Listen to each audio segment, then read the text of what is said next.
கோபாலபுரத்திற்கே கோவிந்தாவா? அறிவாலயத்தில் அரோகராவா?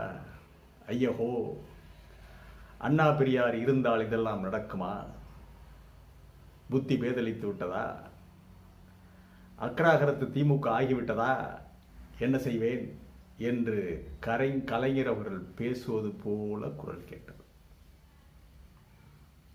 நிஜமா தாங்க, உண்மை, சத்தியம்.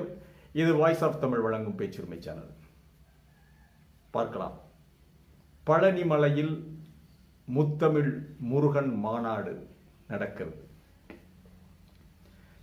தமிழக அரசு நடத்துகிறது என்று சொல்வதை விட திமுக நடத்துகிறது என்றுதான் சொல்ல வேண்டும். திமுக தன்னுடைய பல்வேறு கொள்கைகளில் சமரசம் செய்து கொண்டு வந்திருப்பதுடைய